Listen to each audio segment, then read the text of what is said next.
네, 안녕하세요. 자, 여러분, 이제 문장부 이어서 좀 살펴보도록 하겠습니다. 자, 이번 시간에 학습 목표 먼저 살펴보시면요. 이제 드디어 한글 맞춤법의 부록까지 마지막 시간이라고 보시면 되겠고요. 자, 이어서 이제 어문 규정의 두 번째 해당하는 표준어 규정의 초반부를 좀 살펴볼 수 있겠습니다. 여전히 계속해서 중요한 내용이 이어지고 있다는 거 생각해 주시면 될 것 같고요. 자, 페이지 한번 살펴볼게요. 전체 문학표도 한번 보셔야 되는데 책으로 622쪽을 펴주시면 되겠습니다. 자, 문장 부호에서 이번 시간은 쌍점에 해당하는 기능을 살펴보도록 하겠습니다. 자, 여러분, 흔히 이거 우리 학창시절에 땡땡이라고 표현했던 점 두 개예요. 근데 이게 땡땡이 아니라 쌍점이었다는 거, 점 두 개죠. 자, 이 녀석의 기능을 볼 건데, 자, 소제목 1번은 우리 이미 알고 있습니다. 표제 다음에 항목을 뜨거나 설명을 덧붙일 때 문방사후 쌍점 체크해 주시고, 문방사후에는 종이, 붓, 벽, 벼루가 있다. 자, 먹, 벼루가 있다. 이렇게 볼 수 있겠죠. 자, 그럼 소가로 2번도 이미 너무나 당연하게 알고 계시는 건데, 희곡에서 대화 내용을 제시할 때 말하는 내용 사이에 쌍점을 쓰고 있고요. 자, 소가로 3번 한번 보도록 하겠습니다. 시와 분, 장절을 구별할 때도 쓰임이 있습니다. 그래서 오전 2시 20분을 표현할 때 10과 20 사이에 쌍점으로 시, 분을 이렇게 표시해 줄 수 있다는 거죠. 자, 그 밑에도 뭐 장절의 책의 내용이라 생각하시면 되겠고요. 자, 4번도 계속해서 보면 의존명사 몇 대 몇, 자, 이어주는 말 이런 거 띄어쓰기 할 때 생각나시죠? 그때 사이에 쌍점으로 65대 60을 쓸 수 있다는 거죠. 자, 붙임까지 참고로 보실 건데요. 쌍점은 이제 뭐 설명이 덧붙는다 이럴 때는 쌍점 앞은 붙여 쓰고요. 뒤에 내용을 이제 띄어 쓴다라는 거고, 3번, 4번. 구별된다. 이제 시분을 대신한다. 몇 대 몇 이런 것의 쌍점은 우리 아까 60대 뭐라고 했나요? 65였죠? 이 숫자가 중요한 건 아닌데 뭐 60대 65 이렇게 띄어쓰기가 아니라 다 붙여 쓰고 있는 거 이거 확인해 주시면 좋겠습니다. 자, 다음으로 이제 623쪽 넘어가면 빗금으로 넘어가도록 하겠습니다. 자, 여러분 이제 문장부가 달라질 때마다 주요하다는 체크해 주시고 계시죠? 자, 빗금은 그냥 한번 좀 읽어주시면 좋겠는데요. 대비되는 두 개의 어구를 묶어서 나타낼 때, 아, 이 말과 이 말이 대비되고 있구나라고 나타내는 시각적 기호라는 거죠. 먹이다와 먹히다. 자, 먹이는 건 당하는 거고, 먹이는 거, 그쵸, 이건 시키는 거고, 먹히는 게 당하는 거죠. 자, 그래서 빗금으로 표현해주고 있고요. 자, 소가로 2번도 보니까 기준 단위 수량을 표현할 때 수량과 기준 단위 사이에, 자, 100m, 100m, 그 다음 빗금하고 초라고 돼 있고, 뭐 한 개에 1,000원이다라는 의미로 원, 개 사이에 빗금을 표시하고 있습니다. 자, 3번 참고로 또 보도록 할 건데요. 자, 우리 문학에서 자주 나오는 표시인데, 시에서 행이 바뀌는 부분, 그 다음 줄 이렇게 넘길 자리가 없을 때 빗금으로 대신할 수 있다. 자, 다만까지 살펴보면 연이 바뀔 때는 빗금을 2번 표시한다. 아, 빗금이 이런 기능이 있어서 이렇게 쓰고 있었구나 확인해 주시면 되겠고요.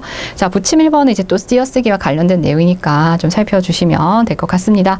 자, 그럼 이제 따옴표로 넘어가도록 하겠습니다. 자, 이제 따옴표 자체의 기능에서 좀 뒤에 추가되는 기능이 있어서 중요하게 보시면 좋겠는데요. 자, 소가로 1번에서 직접 나온 대화일 때 큰 따옴표 써야겠고, 소가로 2번에서는 이제 직접 인용일 때 큰 따옴표 쓴다라는 거 확인해 주시면 되겠죠. 자, 페이지 넘겨서 624쪽 넘어가면요. 작은 따옴표도 계속 주의하게 봐주실게요. 인용한 말을 나타낼 때 큰 따옴표를 썼잖아요. 근데 그 안에 또 인용한 말이 있을 때 작은 따옴표를 쓴다라는 거고요. 자, 그리고 우리 소설책이나 이런 거 읽어보면 등장인물의 마음속의 대사를 나타낼 때, 대화를 나타낼 때 심표가 아니죠. 큰 따옴표로 자, 작은 따옴표로 표현을 합니다. 자, 여러분 한번 모양 볼게요. 큰 따옴표가 요렇게. 자, 뭐 이렇게 표현한다면 무슨 말이 있겠죠. 마음속의 대사다 할 때 작은 따옴표 모양도 같이 봐주시면 좋겠고요. 자, 그 다음에 10번 넘어갈게요. 10번 이제 소가로입니다. 소가로 중요해요. 계속 별 달고 갈 거고, 소가로 1번을 보니까 주석이나 보충 설명을 덧붙일 때 쓴다라고 되어 있는데요. 자, 소가로 기호에서 이렇게 돼 있어요. 소갈호라는 이름을 한글로 적어주고, 그러고 나서 표시가 요 녀석이다 이렇게 돼 있거든요. 자, 1번의 뜻을 보면 아시겠지만 주석이나 보충 설명을 덧붙일 때 소가로를 쓴다라는 기능에 의해서 소가로가 뭔데 소가로를 하고 요 녀석이야 라고 보충 설명을 달아주는 거죠. 그래서 그 쓰임에 따라서 지금 소가로를 하고 나머지 기호들도 이 소가로 안에 들어가게 제시가 되었다는 거 확인하시면 됩니다. 자, 그 다음에 소가로 2번 넘어갈게요. 자, 2번에다가 좀 별표를 달아주시면 좋겠는데요. 기출된 적이 있어서. 헷갈릴 수 있는 부분이죠. 우리말 표기와 원어를 아울러 보일 때 쓰인다. 줄 그어주겠습니다. 자, 그래서 우리말로 기호라고 한글로 쓰는데 옆에 이건 한자에서 왔다라고 원어를 같이 제시해 주죠. 그래서 즐길 기자랑 좋아할 호자가 나왔고요. 자세 옆에 모양 자자랑 형세 세자가 나왔어요. 이렇게 이제 원래 이제 한글로 쓰고 있는 우리 글자가 한자에서 왔다라는 그 표시로 이제 원어의 자격으로 소가를 해준 거고요. 커피 같은 경우는 한자가 아니니까 또 다른 문자로 적혀 있는 거 확인할 수 있는 거죠. 자, 그럼 소가로 3번 넘어갈게요. 자, 나머지 좀 읽어가시면 좋겠는데 생략할 수 있는 요소임을 나타낼 때 선생 뒤에 소가로고 님 붙였죠. 그래서 선생님이라고 해두고 생략해도 된다라는 의미로 보시면 되겠고, 자, 소가로 4번에서는 희곡과 대화를 적은 글에서 동작이나 분위기, 상태, 그래서 그 말과 동시에 이루어지는 동작을 어떻게 해라, 분위기가 어떻다, 이런 걸 소가로 안에 이제 내신다는 거죠. 현우가 왜 이렇게 빨리 뛰어? 라는 그 말에서 소가로 안에 가쁜 숨을 내쉬며 이렇게 들어가 있다면 연기를 그렇게 해줘야겠죠. 예, 저도 지금 계속 가쁜 숨을 내쉬고 있는 것 같은데, 자, 소가로 5번 넘어갈게요. 우리가 흔히 문제에서 빈칸 문제 있죠. 우리나라의 수도는 소가로 아니다 라고 하면 그 안에 들어갈 내용 찾으라, 뭐 이런 문제도 같이 연관해서 낼 수 있겠죠. 자, 6번도 넘어가서 보면 항목 기호로서 소가로 안에서 1, 2, 3 이렇게 넣어줄 수 있다는 거, 그것도 문장 부호로 명명이 되었구나 같이 생각을 하시는 거고요.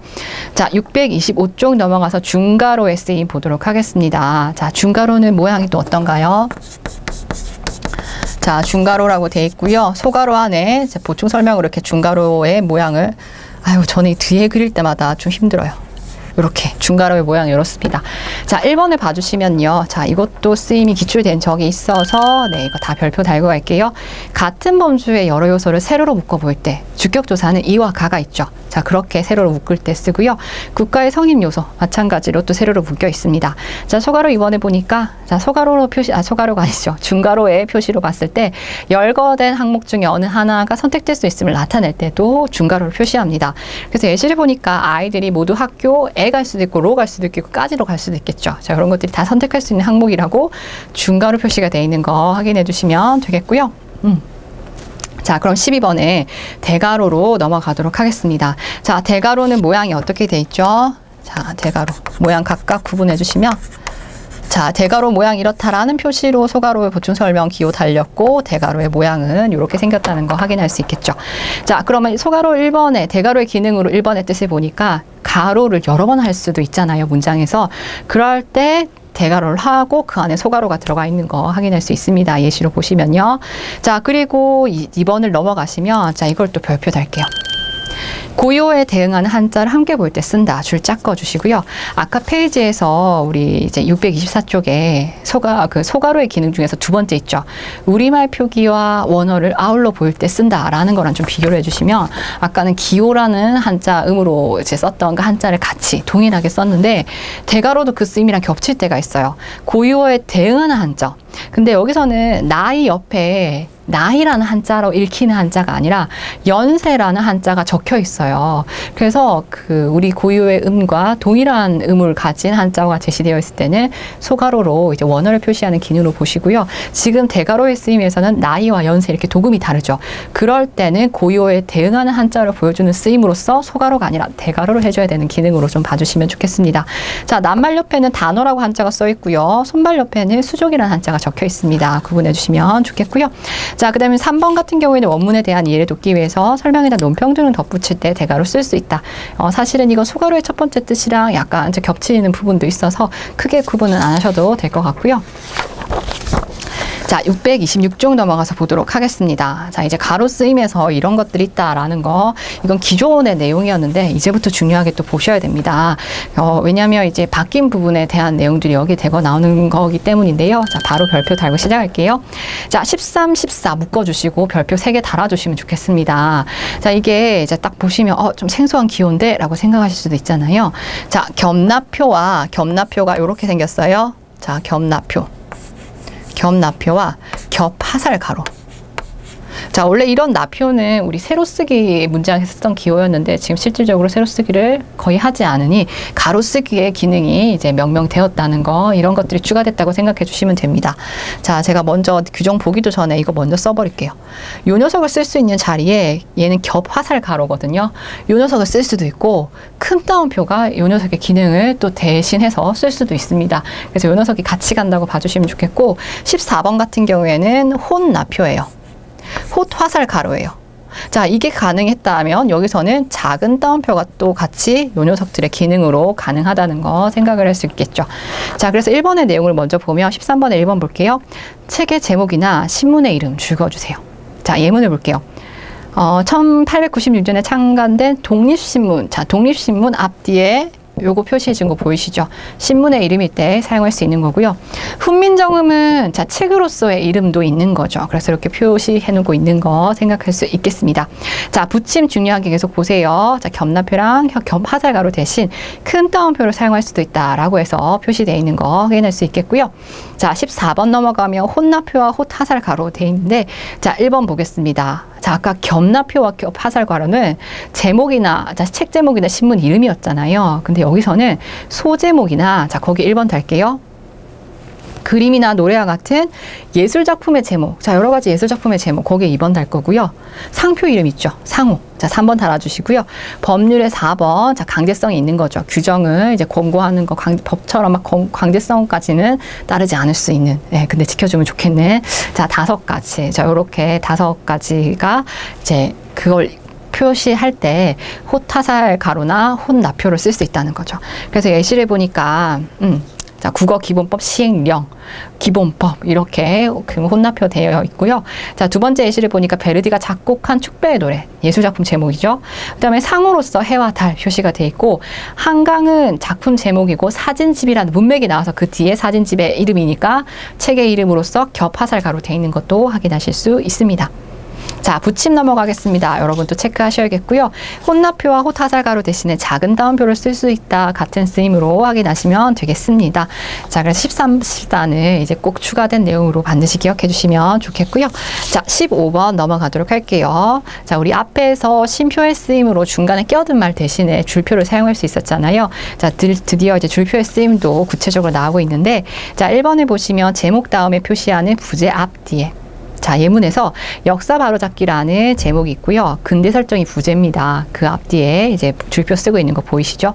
자, 다만 세모해 주시고, 줄표는 뒤에 오는 녀석, 앞뒤로 달아야 되는데 뒤에 오는 녀석은 이제 근대의 설정, 그 뒤에 오는 줄표는 안 쓸 수도 있다라는 걸로 보시면 되겠습니다. 자, 붙임 계속해서 읽어가면 줄표의 앞뒤는 띄어쓰는 것을 원칙으로 하되 붙이는 걸 허용을 한다. 자, 띄어쓰기에 관련된 것도 눈익혀 보시고요. 자, 그래서 제가 또 앞서서, 자, 627쪽 넘어가서 줄표가 이제 길다라는 작대기라고 표현할게요. 붙임표는 좀 짧은 녀석이에요. 자, 짧은 녀석의 쓰임을 보니까 차례대로 이어지는 내용을 묶어서 열거할 때, 앞에서 가운데점을 이제 묶어주는 표시로 가운데점을 또 사용할 수 있었는데, 이번에는 차례대로 이어진다라는 전제가 더 붙었습니다. 그래서 예시를 보니까 멀리뛰기는 먼저 도움 닫기를 해야 되고요. 띄어야겠고요. 공중자세를 하고 착지를 하는 거죠. 이럴 때 중간에 짧은 줄인 붙임표를 하는 거고요. 자, 그 다음에 소가로 2번을 보니까 2개 이상의 어구가 밀접한 관련이 있음을 나타낼 때, 자, 드디어 서울 북경의 항로가 열렸다. 붙임표했죠. 원과 달러. 자, 이거 밀접한 관계가 있다라고 붙임표를 했습니다. 자, 이런 쓰임을 이제 줄표랑 구분해서 보시면 되겠습니다. 자, 17번 넘어가서요. 물결표 돼 있어요. 자, 이런 표시 있죠. 물결표 생각하시면 되겠고, 자, 1번을 체크하시면 기간이나 거리, 범위 체크하시면 되겠죠. 그래서 9월 15일에서 9월 25일 이렇게 표시하는 게 물결 표시였습니다. 자, 붙임, 여기 물결표에 나와 있는 붙임 또 주의해서 봐주시면요. 자, 이런 것들이 신설된 유형이고, 아직 기출이 되진 않았습니다. 자, 그래서 저 별 달고 시작할 건데요. 달고 올 건데, 이 물결표 대신에 붙임표로서의 이제 붙임표로도 대신 표현할 수 있다. 아까 16편에 나왔던 붙임표 있죠. 네, 그거로 다시 쓸 수도 있다라는 거 같이 봐주시면 되겠습니다. 자, 18번 넘어갈게요. 자, 얘도 읽어가시면 되는데, 표시 중에서 드러낸 표와 밑줄이 있어요. 근데 드러낸 표는 어떻게 되어 있냐면, 말 그대로 드러나는 것을 분명하게 하는 표시로, 자, 점이 지금 위에 찍혀 있죠. 자, 위치를 좀 봐주세요. 자, 그래서 예문을 보니까 훈민정음의 본디 이름은 훈민정음이다 라고 할 때, 훈민정음 각각 글자 위에다가 요 녀석 강조하려고 이렇게 찍혀 있어요. 자, 요런 기능이 있었구나. 자, 그런 거랑 같은 의미로 밑줄로서 표현을 해줄 수도 있는 거죠. 아, 문장부에서 이렇게도 이제 기능이 지정되어 있었구나 라고 보시는 거고요. 자, 붙임 또 살펴볼게요. 자, 이것도 주의해서 한번 봐주시면, 읽어가 주시라고 했는데 그래도 한번 봐주시면, 실질적으로 여러분이 문서 작성할 때 활용하실 수 있는 부분이라서 저는 별을 하나 달았는데요. 드러낸 표나 밑줄 대신에 작은 따옴표. 아까 작은 따옴표가 가로 부호랑 대치되는 경우가 있었잖아요. 네, 나표도 그렇고요. 그런데 이렇게 드러난 표나 밑줄 대신에도 작은 따옴표를 쓸 수 있습니다. 그래서 훈민정음을 이제 드러내려는 표시에서 이렇게 작은 따옴표로 대신할 수도 있는 거죠. 자, 그래서 쓰임을 봐주시면 좋겠고요. 자, 드디어 이제 거의 마무리를 해갑니다. 자, 628쪽 넘어가서 19번을 보니까 숨김표. 자, 동그라미 X 돼 있죠. 그래서 1번을 보니까 금기어 체크해 주시고 비속어. 그래서 막 이렇게 공적으로 다 표현하기에 이런 말들을 직접 옮겨 적기 어려운 경우 그 글자 수만큼 동그라미 표시한다거나 XXX 표시 이렇게 했습니다. 자, 2번도 봐주시면 비밀을 유지해야 되거나 밝힐 수 없을 때. 예, 그래서 1차 시험 합격자는 김누구영 이렇게 돼 있는데 가운데 글자 수만큼 하나 표시했어요. 이름, 성명 전체적으로 밝혀주는 것도 개인정보일 수 있겠죠. 그래서 표시했다라고 보시면 되겠고요. 자, 빠진표 계속해서 보도록 할게요. 빠진표는, 자, 숨기표는 아는데 쓰기가 좀 힘든 거고 빠진표는 몰라서 못 쓴다 이렇게 생각하셔도 되는데, 자, 1번을 보니까 옛 비문과 문헌에서 글자가 분명하지 않을 때 네모 표시했죠.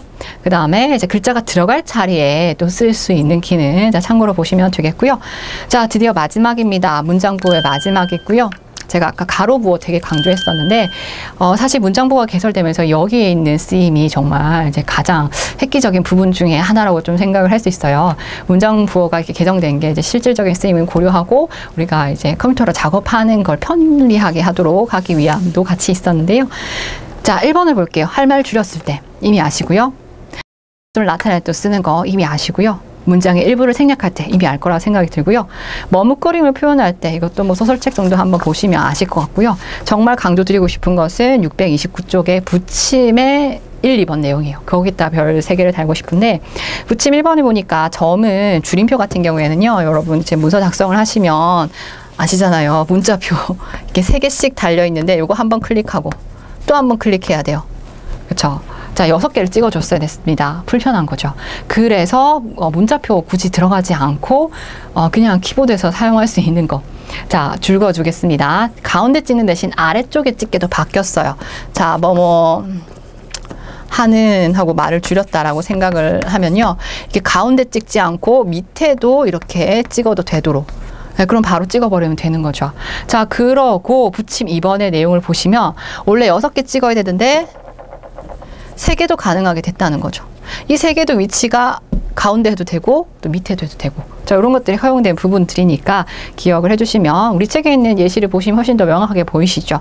자, 그럼 붙임수 한번 또 참고로 볼 건데요. 줄임표는 앞말에 붙여 쓰는 게 원칙이고, 다만 3에서는 앞뒤를 띄어 쓴다라고 했는데 3을 보시면 그 문장 안에서 글의 일부를 생략할 때 그때 앞뒤는 띄어 써야 되고 대부분은 지금 이렇게 말하는 거에 앞말에 붙여 쓴다라고 보시면 돼요. 그리고 여러분 이제 첫 번째 1번의 예시를 다시 한번 볼 건데요. 어디 나하고 한 번 하고 민수가 나셨다 할 때 그 직접 인용된 부분에서 줄임표를 쓰고 있는데 줄임표는 마침표가 아니기 때문에 문장을 종결할 때는 줄임표 뒤에 마침표를 또 쓰게 돼요. 예를 들어 이런 거죠. 6개 찍고 여기다 또 마침표를 써줄 수 있는데 지금 1번의 예시를 제가 넘어갔어요. 어디 나하고 한 번 하고 문장 끝났지만 이게 마침표의 기능에서 우리가 이걸 쓰지 않는 거, 인용된 내용에서 쓰지 않는 것도 허용이 된다고 했죠. 그래서 안 쓰는 것도 가능할 수는 있겠습니다. 자, 인용됐을 때 얘기이고요. 자, 그래서 이렇게 해서 이제 문장보호에 대한 전체 내용을 살펴봤고요. 자, 문장보호에 대한 내용이 이제 문제가 우리 교재 2가지가 있는데 이거 다 살펴보도록 하겠습니다. 자, 630쪽 넘어가도록 할 거고요. 자, 630쪽. 아, 문제가 이런 식으로 나오는구나 하고 방향을 잡으시면 좋겠습니다. 자, 1번 볼게요. 묶음표의 쓰임이 잘못됐다라고 했는데 과거에 묶음표가 가로 부호들 있죠. 그걸 다 통합적으로 묶음표라 불렀다 생각하시면 될 것 같고요. 자, 동그라미 1번을 보니까 나는 3.1운동. 자, 소가로하고 1919년에 달려있죠. 자, 이게 보충 설명은 다를 때 소가로의 기능으로 괜찮습니다. 자, 2번 선택지를 보니까 그녀의 나이가 60세일 때라고 했는데 나이 옆에 한자가 제시되어 있는데 이게 원어로 써면 한자의 도금과 한글이 같아야 돼요. 근데 옆에 연세라고 달려있죠. 요럴 때는 고유어에 대응하는 한자를 제시하는 기호로서 대가로를 써야 된다는 거죠. 그래서 2번이 틀렸습니다. 자, 밑에 선택지에 이제 해설을 보시면 어떻게 고쳐야 되는지 보일 수 있겠고요. 자, 3번을 보니까 이제 젊음. 가로가 겹쳐날 때는 이제 대가로를 하고 소가로를 할 수 있는 거죠. 그래서 이제 대가로하고 소가로 기호가 되어 있는 거 보시면 될 것 같고요. 이번에 이제 소가로 되는 것 희망이랑 도금도 희망으로 같이 보시면 되는 거죠. 자, 4번 선택지 볼게요. 국가의 성립 요소 같은 경우에는 이제 국토, 국민, 주권. 자, 요게 같이 세로로 묶어 보일 때 중가로의 쓰임으로 볼 수 있다고 했죠. 국토, 국민, 뭐 순서는 다르다 하더라도 자, 여러분 보시면 이게 성립 요소. 자, 요 뒤에 이게 달렸다고 보시면 되겠습니다. 자, 좀 배열이 틀어진 것 같은데 자, 지금 이렇게 뒤에 가 있다 보시면 되겠고요. 자, 2번이 맞는 선택지입니다. 자, 맞는 선택지가 아니라 틀린 선택지로 보시면 되겠고요. 자, 2번 넘어갈게요. 옳게 사용된 것은 이렇게 표현이 되어 있는데 1번 볼게요. 예로부터 민심은 천심이다 라고 하였다 라고 했습니다. 자, 여기서 주의할 거는 큰 따옴표 안에 문장이 종결됐기 때문에 마침표를 찍어야 하는데 지금 안 찍는 것도 허용이 가능하기 때문에 1번이 맞게 되는 거죠. 근데 과거 지금 11년 차 문제이기 때문에 이게 이제 맞는 예시가 아니었어요. 근데 바뀐 경우에 의해서 1번도 맞는 정답이 되었고요. 자, 2번에 보니까 너는 언제 왔니, 어디서 왔니, 무엇하러? 아까 봤던 예문 그대로죠. 언제, 어디서, 무엇. 각각의 대답을 해야 되는 질문이므로 각각 언제 왔니, 어디서 왔니, 무엇하러. 다 물음표를 찍어줘야 되기 때문에 틀린 부분이고요. 자, 3번을 자세히 살펴보시면요. 이 문장의 의미가 문장 부호에는 마침표, 쉼표, 따옴표, 묶음표 이런 녀석들이 있다라고 포함되는 항목들을 설명해주고 있는 거죠. 자, 이럴 때는 쌍점으로 내포되는 항목을 설명해주는 게 적절하겠습니다. 자, 쌍점이라고 말씀을 드렸는데 그쵸? 자, 문장 부호하고 쌍점을 찍고 그 뒤에 띄어쓰기해서 설명하는 항목들을 제시해 줄 수 있겠고요. 자, 동그라미 4번 선택지 보니까 나는 솔직히 말하면 하고 그 말이 별로 탐탁치 않소. 아까 봤던 예시 그대로죠. 그래서 솔직히 말하면 앞뒤에 쉼표를 찍어서 중간에 끼어 들어간 말을 표현할 수가 있겠습니다. 그래서 이제 정답은 1번, 4번으로 지금은 생각할 수 있는데요. 자, 여러분 지금 그렇게 문체가 많지는 않지만 우리가 이미 그 문장 부호의 예시에서 줬던 그 예문들이 이렇게 그대로 나오는 경향들이 있어요. 그래서 사실 규정은 그렇게 지어놨지만 우리가 실질적으로 사용할 때는 어떤 경우에 좀 다양한 변수들이 생길 수는 있거든요. 그런데 거기까지는 가지 않더라도 이렇게 규정에 나왔던 예시 위주로 보시면 그래도 푸실 수 있는 정도의 문제일 테니 너무 뻗어가지 마시고 여기 범주를 좀 맞춰서 공부를 하시면 좋겠습니다. 예문도 그렇고요. 자, 그러면 드디어 우리가 정말 드디어 한글 맞춤법을 마무리를 했고요. 어문 규정 중에서 두 번째로 비중이 있는 표준어 규정으로 이번 시간에 또 넘어가 보도록 하겠습니다. 자, 우리 책으로는 이제 295쪽을 넘어갈 텐데요. 우리가 화면으로 이제 표준어 규정의 전체 목록이 어떻게 되는지 먼저 훑어보고 가시는 게 방향 잡기가 편할 것 같아요. 자, 봐주시면요. 자, 목차라고 제가 제목을 달았어요. 자, 표준어 규정 마찬가지 한글 맞춤법과 동일하게 총칙 정도는 기억을 하셔야겠죠. 표준어는 교양 있는 사람들이 두루 쓰는 현대라는 거, 그 다음에 지역적으로 서울이라는 거. 자, 이건 꼭 암기를 해주시고요. 외래어는 따로 외래어 표기법에서 다를 거고, 자, 제2장 두 번째 소제목이 발음 변화에 따른 표준어 규정돼 있죠. 그래서 과거에는 이렇게 발음을 했고 표준어가 이랬고 발음도 그랬는데 표현이 이상하네요. 자, 표준이 되는 대상대로 발음을 했는데 사람들이 쓰다 보니까 발음, 뭐 편의 현상이든 어떻든 다르게 발음이 바뀐 거죠.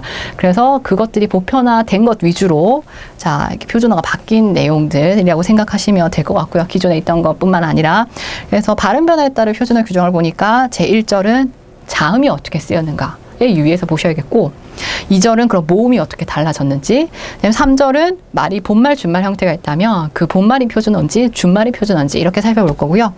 4절은 또 여러 가지 방언의 형태가 있지만 하나의 형태만을 표준어로 하는 유형.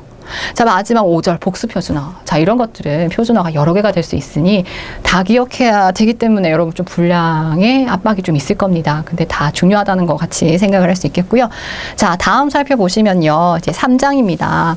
3장은 이제 발음 변화가 아니라 단어 선택 자체를 표준어를 다르게 했기 때문에 발음도 자연스럽게 다르게 달라지겠죠. 그래서 어휘 선택이라고 원리는 달아놨는데 제가 목차를 보시면 4절과 5절은 아까랑 동일하죠. 그 단어 선택 자체를 하나만 했는지 두 개 이상을 했는지라고 보시면 되겠고요. 자, 제1절이 옛날 말과 지금 말. 아까 총칙에서 현대라는 기준이 있기 때문에 현대가 아닌 그런 말들은 이제 더 이상 표준어가 아닌 것들이라고 생각할 수 있겠죠. 자, 제2절 한자어라고 되어 있는데요. 우리 국어에서는 한자에서 온 말들이 많죠. 그리고 원래 우리말도 있는 거죠. 그랬을 때 한자어가 표준어가 되기도 하고 원래 우리말을 또 표준어를 삼기도 합니다. 자, 그런 유형으로 나올 거고요. 자, 제3절 방언은 사실 표준어 자체도 여러 가지 방언 중에서 대표로 정한 거잖아요. 인위적으로. 그래서 방언에서 표준어로 정한 걸 위주로 표준어가 될 텐데 경우에 따라서는 표준어로 정한 자체가 사람들이 너무 보편적으로 쓰지 않는 거죠. 그래서 오히려 방언이던 단어를 다시 이제 표준어로 만들어서 되는 원리들이 이렇게 나오기도 합니다. 자, 그래서 요것들은 이제 어떤 걸 선택했냐에 따라서 받아들여야 될 부분이죠. 자, 지금 이렇게 제가 목차를 먼저 말씀을 드렸는데 표준어 규정은 그래요. 어떤 한글 맞춤법처럼 막 굉장히 좀 어떤 원리가 좀 까다롭게 있고 라기보다는 이걸 표준어로 했다? 우리가 받아들여야 돼. 이런 식으로 봐야 되는 겁니다. 그래서 표준어 규정은 막 크게 원리 자체를 묻는다기보다는 단어 표기 자체, 정말 그야말로 지식형의 문제라고 좀 생각을 할 수 있겠고요. 이럴 때일수록 단어를 한꺼번에 많이 또 공부하는 게 아니라 이제 여러분이 평소에 헷갈렸던 것들 위주로 먼저 1차적으로 암기를 해주시고 점점 더 영역을 확장해서 공부하시는 것들은 사실 한글 맞춤법의 예시를 공부하는 방법과 동일합니다. 그런데 조금 더 지식적이고 더 이제 단어 암기형이다라고 말씀을 드려요. 그럼 책에 있는 내용을 가지고 이제 본격적으로 보도록 하겠습니다. 자, 책은 295쪽 펼쳐주시면 되겠죠. 자, 우리 출제 순위로 보시면 10위에 해당하는 내용입니다. 자, 표준어 규정. 자, 사실 제1부가 표준어 규정이고요. 제2부가 이걸 어떻게 발음할 건가라는 이제 표준 발음법이 이어집니다. 자, 그럼 295쪽 넘어가서 총칙 내용 다시 한번 체크해 볼게요. 제1항. 자, 교양에 체크할 거고요. 계층적인 조건입니다. 현대가 시대적인 조건, 서울말이 지역적인 조건으로 보시면 되겠고요. 자, 2항은 읽어보시면 되겠고, 이제 큰 제목 바뀌는 제2장 체크하겠습니다.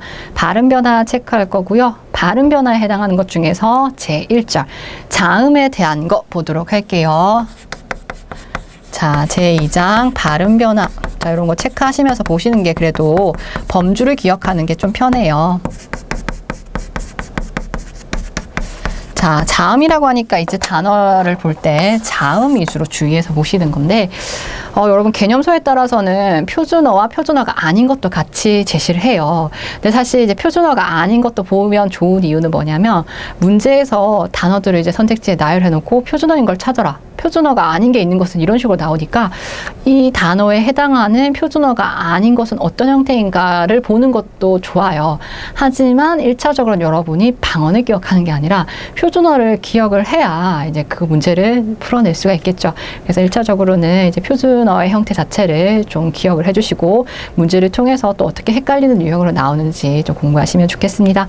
자, 제1절 자음을 보니까 3항을 볼게요. 자, 굳이 원칙이 있다고 하면 다음 단어들은 거센 소리를 가진 형태를 표준어로 삼는다 해서 거센 소리에 밑줄 그어주시고요. 자, 밑에 있는 예시 중에서 그러니까 거센 소리로 표시된 거를 이제 체크하시면 되는 거죠. 끄나 풀 돼 있어요. 끄나 풀 할 때 피읍에 체크해 주시고요. 여기에 대응하는 방언이 끄나 불이라고 나올 거거든요. 걔는 표준어가 아니다. 이렇게 제시가 되는 건데 여러분은 이런 자음에 거센 소리에 체크하시면서 뭐 나발꽃이 아니라 나팔꽃 대응이 너무 다 당연히 나팔꽃 아니었어 싶으실 수도 있는데 그런 것들이 이제 따로 암기 안 하고 그냥 보시면 되는 거죠.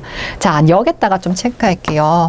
자, 받침 키읔이죠. 자, 요거 같은 경우에는 방향이다, 그런 무렵이다, 쯤이다 이런 의미를 더해주는데 자, 이런 단어들은 자, 이거는 거센 소리를 표준으로 잡는다고 하더라도 얘는 또 아니죠. 시간적인 의미지만. 그런데 동쪽이다라는 그런 의미의 역은 또 키읔으로 적고 있습니다.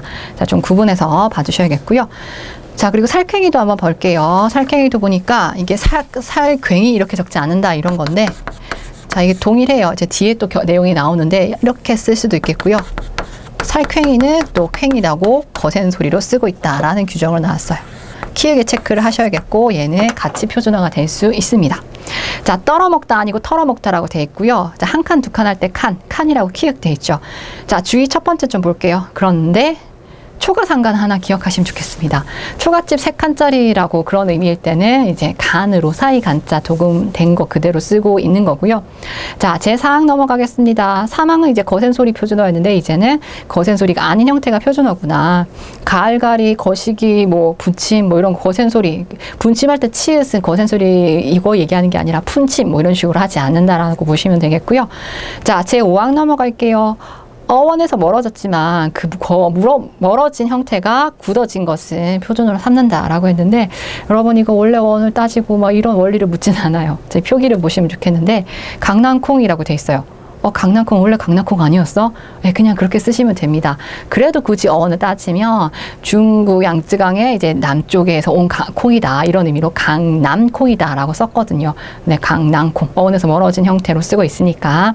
자, 고사슬 좀 체크해 주시면 좋겠는데요. 밑에 주의도 봐주시고요. 고사슬 시옷으로 표기할 때와 티읕으로 표기할 때 표준어의 뜻이 달라요.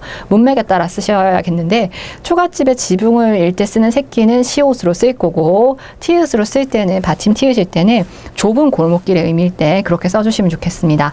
자, 사글세도 좀 체크해 주시고요. 삭으로 내는 월세라고 의미를 생각하시면 되는데 사글세라고 그냥 소리 난 대로 써버렸다고 생각하시면 되겠죠. 자, 참고로 울력성당은 뭐 모여다니면서 위협하는 뭐 그런 뜻이라고 보시면 되겠고, 자, 다만 세모할게요. 어원적으로 원형에 더 가까운 형태가 쓰이고 있다면, 자, 어원적으로 원형에 가까운 형태가 지금 더 많이 쓰이고 있다면 원형 형태를 표준으로 삼는다는 건데요. 자, 단어 볼게요.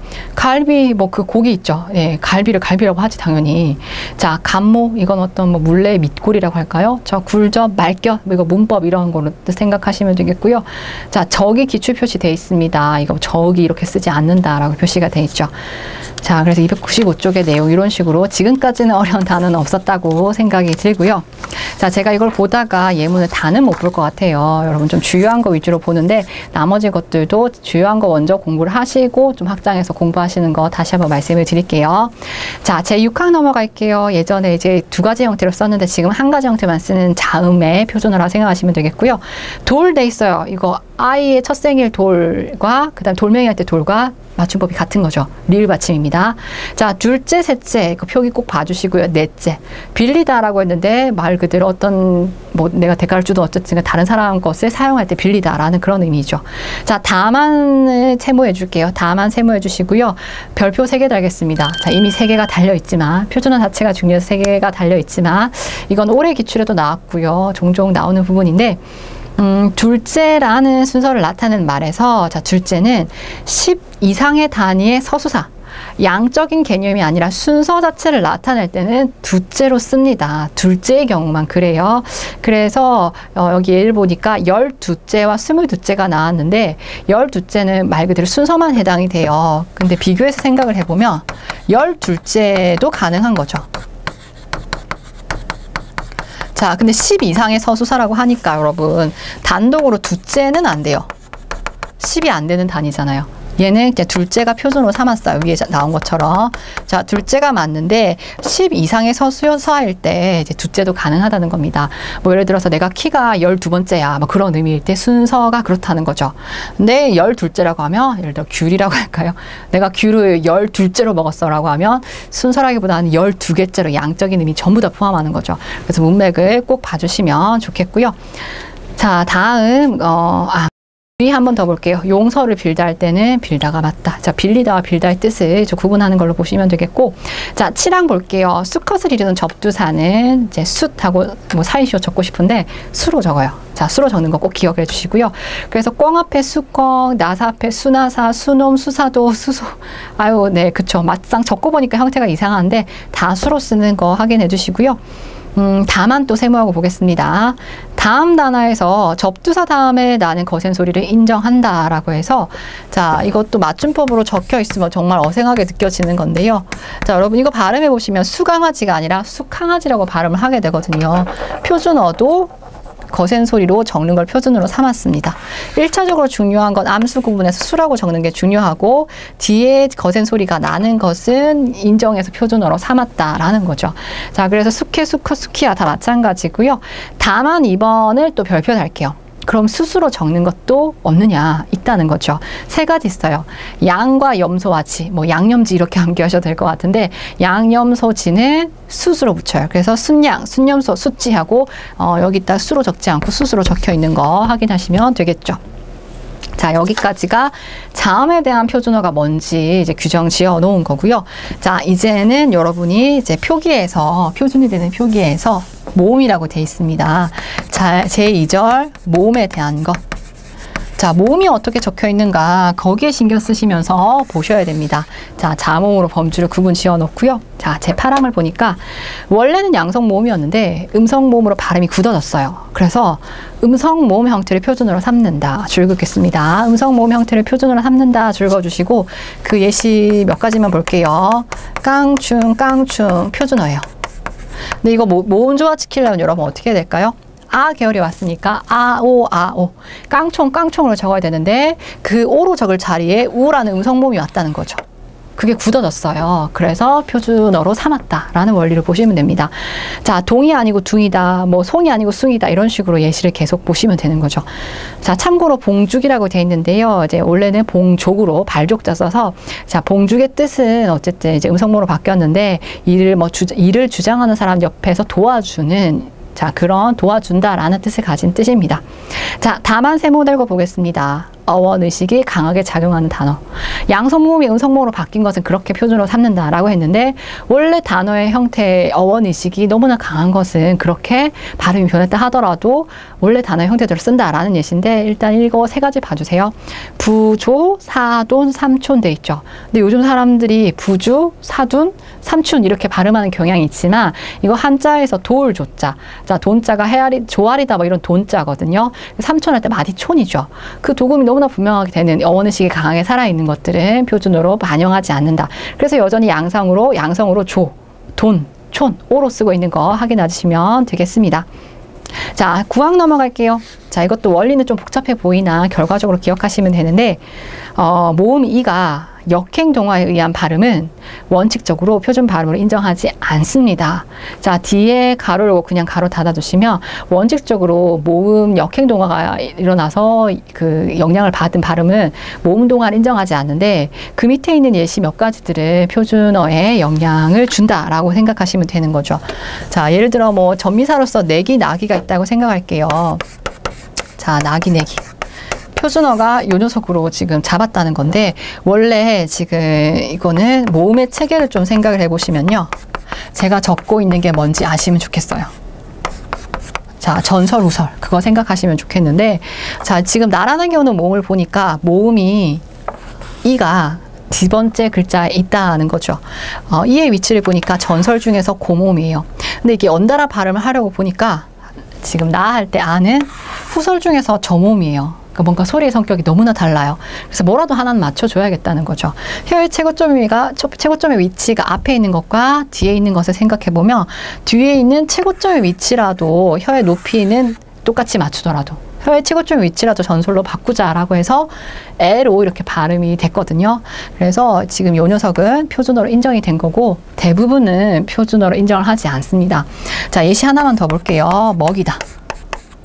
자, 이걸 지금 뒤에 오는 이 모음 때문에 동화를 일으켰다고 해서 전설 모음하다. 지금 이 아이 결론을 보면 전설 모음하다. 전설 모음이 아닌데 전설 모음이 됐다고 해서 전설 모음하다. 또는 이 모음이 역행동하다. 뒤에서 앞으로 영향을 준 거니까 그렇게도 표현하는데 그런 환경으로 요 녀석을 보시면요. 먹이다라고 발음해야 되는데 또 뒤에 요 녀석이 왔죠. 그래서 요 녀석을 좀 바꾸고 싶다는 거죠. 자, 이번에는 어의 자리를 좀 확인해 주시면 어가 여기에 있죠. 자, 어가 여기에 있고 같은 위치에서 앞으로 넘어가 보니까 이렇게 될 수도 있는 거죠. 먹이다, 먹이다. 자, 먹이다가 사실 좀 발음이 편할 수 있을 거예요. 하지만 요 녀석 대부분은 표준어로 인정하지 않습니다. 자, 그런 원리고요. 그래도 인정한 예시들을 여기 목차로 여기 예시로 보시니까 서울내기, 시골내기 할 때 내기들. 자, 그다음에 냄비. 동당이 아니고 동댕이 돼 있죠. 자, 이런 것들 확인하시면 되겠습니다. 자, 부침 1번에 보니까 다음 단어는 역행동화가 일어나지 않는 거. 아지랭이 아니고 아지랑이다. 그냥 보시면 되겠고요. 부침 2번도 자, 전미사 장이가 붙을 때와 쟁이가 붙을 때가 두 개가 있는데 장이가 붙을 때를 기억하시면 기술자다. 전문가다 그런 말 뒤에는 장이를 붙여요. 그래서 이제 미장이 뭐 시멘트로 뭐라고 하죠? 건물 만드는 그런 기술이죠. 유기장이 같은 경우에는 뭐 버들 이런 나뭇가지 이런 걸로 뭐 그릇이나 이런 거 만들 수 있는 바구니나 이런 거 만드는 기술이라고 보시면 되겠고요. 나머지 속성 같은 경우에는 쟁이가 붙었다는 거 보시면 되겠습니다. 자, 10항 넘어갈게요. 다음 단어는 몸이 단순한 형태를 표준어로 삼는다라고 해서 원래 이중몸, 좀 복잡한 몸의 형태였는데 단순화된 발음으로 굳어졌다는 거죠. 그래서 괴팍하다 돼 있는데 예를 들어 괴팍이 아니라 괴팍으로 지금 쓰고 있다는 거. 자, 그런 식으로 확인하면 됩니다. 그래서 여러분 뭐 괴팍하다, 구먼, 미루나무, 미륵, 자, 이거 결과적으로 그냥 받아주시면 좋겠고요. 체크를 하신다면 여기 기출 표시도 되어 있는 의례를 꼭 봐주시고 캐캐묵다, 허우대까지는 좀 봐주세요. 자, 의례를 예를 들어 단순하지 않은 요 녀석으로 쓰는 거 틀렸다는 거죠. 허우대 역시 허위대 뭐 이런 식으로 쓰는 거 틀렸습니다. 물론 위는 단모음이지만 우리가 발음할 때 이중모음으로 또 위에는 발음할 수도 있었잖아요. 캐캐묵다도 보시면 뭐 이런 식으로 캐를 썼다거나 하는 거 틀렸다고 보시면 돼요. 자, 11항 넘어가서 또 마찬가지로 모음에 초점을 둬서 모음의 발음 변화를 인정하여서 굳어진 거. 예시로 보시면 되겠습니다.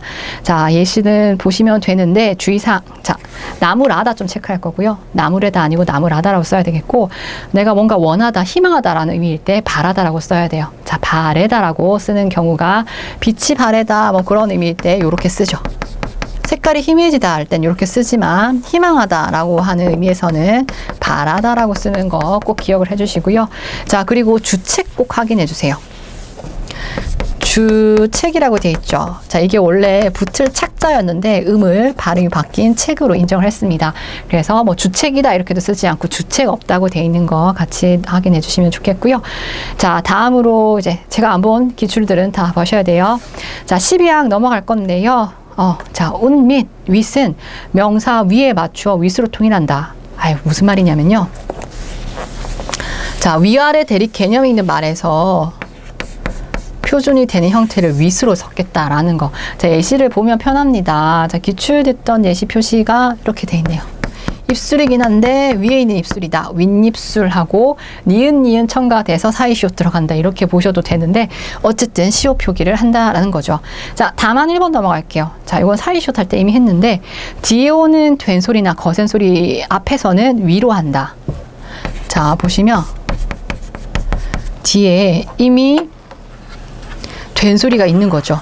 사이시오 들어갈 규정은 사실 예사소리인데 된 소리로 발음이 되기 때문에 시옷을 썼던 거였는데 이미 된 소리가 있기 때문에 이럴 때는 위로 써요.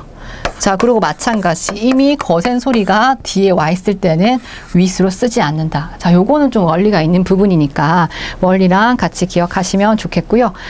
다만 2번도 보도록 하겠습니다. 아래 위에 대립이 없는 단어 줄거주시고 그것 같은 경우에는 우스로 쓴답니다. 위아래 대립이 있을 때는 윗이 일단 표준이에요. 근데 아닌 경우들도 예외적으로 나온 거고요. 아래 윗 대립이 없는 경우에는 예를 들면 이런 단어인 거죠. 어른 같은 경우에는 아래 어른 이런 의미는 없는 거잖아요. 그럴 때는 웃을 사용한다라는 거 표준어로 기억해 주셔야겠고요.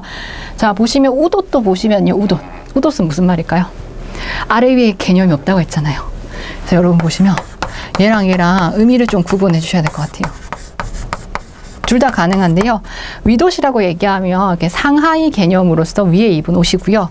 그 다음에 우옷이라고 하면 제일 겉에 입은 외투 뭐 이런 의미로 우옷을 생각하시면 되겠습니다.